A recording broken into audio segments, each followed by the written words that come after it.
Today's pick for Name That Song is...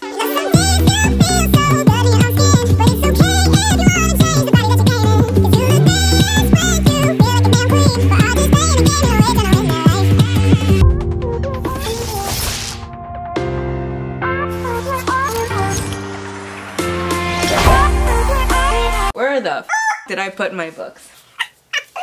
Hey guys, it's Zoe, and today I'm gonna be doing my December TBR as well as my COSYATHON TBR. Before I get into that, the song from the last video was What Dreams Are Made Of by Hilary Duff as Lizzie McGuire, and then somebody else actually sang it because you can hear the change at the end. Hands down one of the greatest songs ever. It will never not be an amazing song. Anyways, this is just the TBR for the first half of December because I am going to be participating in the Christmas at Hogwarts readathon hosted by G over at Book Roast, and I will be putting up my TBR for that closer to when it starts. That being said, so most of the books in this TBR are fitting in with COSYATHON. It's a readathon hosted by Georgia from Reading Euphoria and Zoe from Reader B. It runs from December 3rd to December 9th, so it's gonna take up most of the first half of December. I'll link their announcement videos down below so you can go check them out, and if you're interested, over at the Twitter for COSYATHON at COSYATHON on Tuesday from 8 to 9 p.m. UK time. So for me, that'll be from 3 to 4 Eastern Standard Time. I'm gonna be running some reading sprints, so come join me for that, and definitely check out the announcement videos and take part in this readathon. I think it's super cute. It's all about getting ready for the holidays and getting into that holiday type mood and reading amazing books in cozy settings. So there are 7 challenges for this readathon. I'm not gonna be doing the first one, which is to read the group book. I don't have it, and I am trying to stay away from buying books and just reading stuff that is on my TBR for the rest of the month. If you're interested in reading it, the group book is A List of Cages by Robin Rowe, and I've heard nothing but good things. If I already had it, I would read it, but your girl is broke, so we're not gonna be doing that. With this readathon, you can double up on challenges, but you can't triple or quadruple. I'm gonna be doubling up all of the challenges between 3 books. Realistically, I will probably end up reading more, but I'm gonna set it really low for myself, so if I don't do it, I don't feel like shit. This is called planning ahead. Which is hilarious because one of the challenges is about a plan falling apart, and that's gonna be me.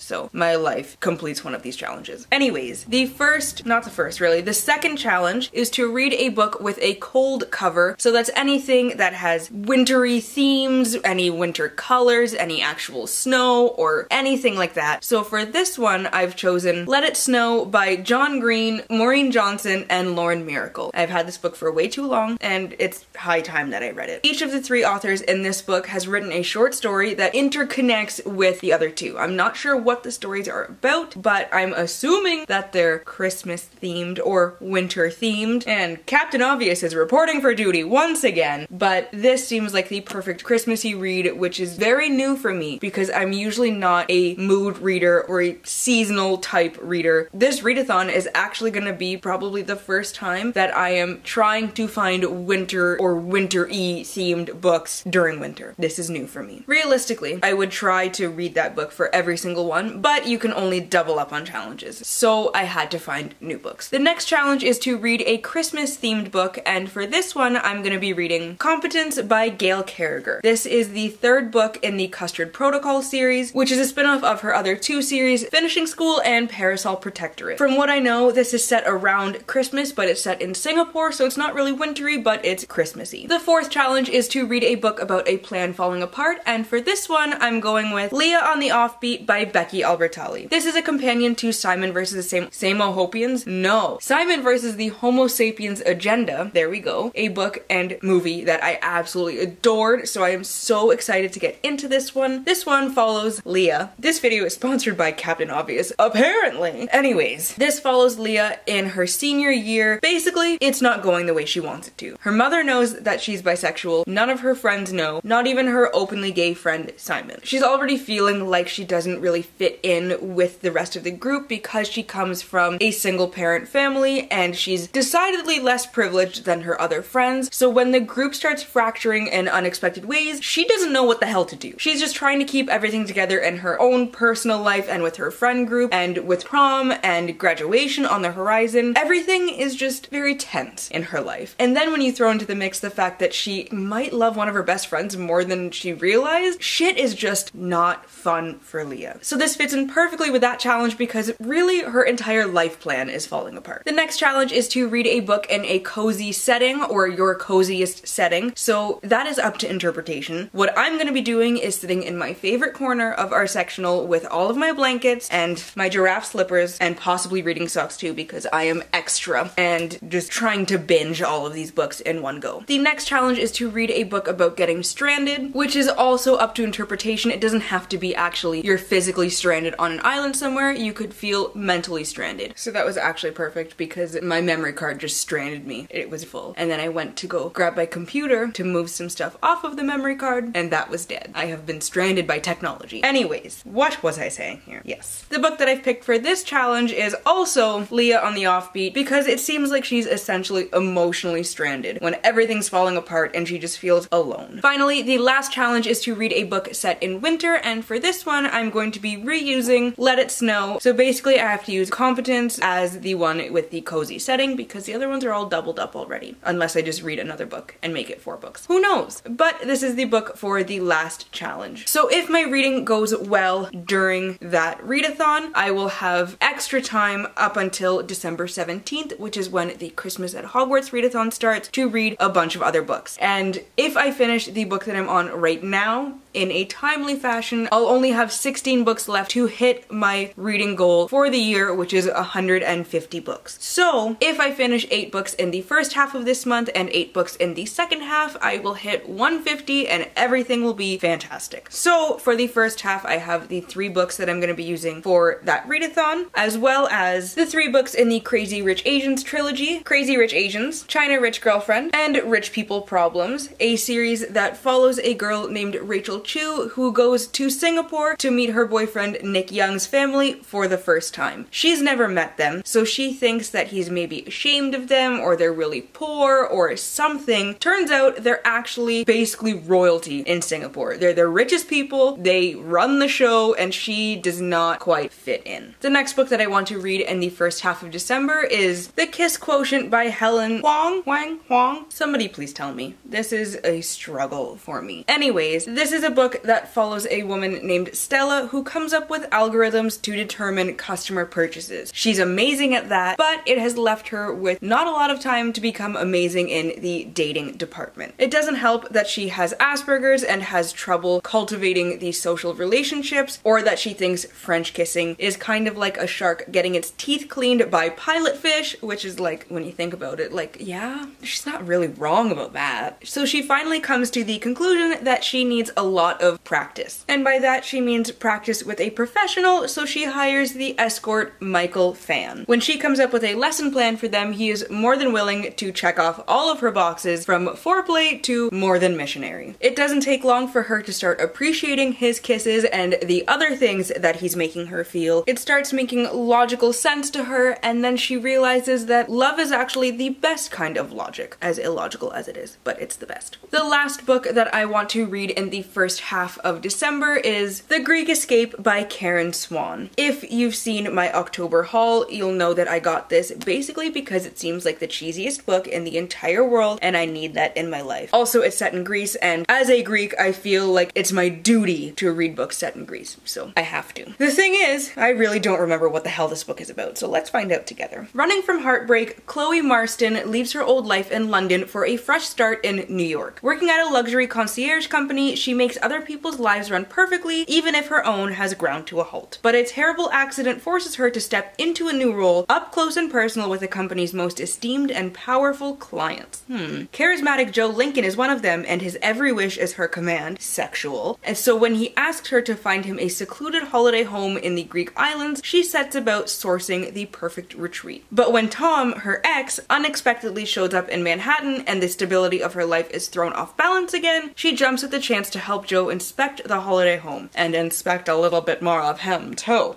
Escaping to Greece will give her the time and space to decide where her future truly lies. Tom is the man she has loved for so long, but he has hurt her before. Can she give him another chance? Probably. But like, will it last? No. And as she draws closer to Joe, does she even want to? Probably. As magnetic as he is mysterious, there's an undeniable chemistry between her and Joe that she can't resist. But whatever her heart is telling her, she's in over her head. Another client's wife has mysteriously disappeared, and serious allegations about Joe. Really? I'm in the middle of something. Serious allegations about Jo threaten more than just her happiness. Who can she trust? Probably not Tom, probably not Jo really, but probably Jo. And will Chloe uncover the truth in time? If this is a standalone, the answer is yes, and everybody will end up happy, and I love it, and this is the kind of cheesiness that I need. With that, we have come to the end of my first half of December / COSYATHON TBR. Let me know down below in the comments if you're planning on reading any of these books, and if you're planning on taking part in COSYATHON, and how you're doing with your reading goal for the year. As always, to stay updated with my current reads and how I'm feeling about them, you can follow me on Instagram, Twitter, and Goodreads, all at your book nerd Zoe, which I will leave linked down below in the description box. If you like this video, please give it a thumbs up and subscribe, and I hope you all have a wonderful day and get at least a little bit of uninterrupted reading time. I'll see you in the next video. Bye! I wanna be like most girls.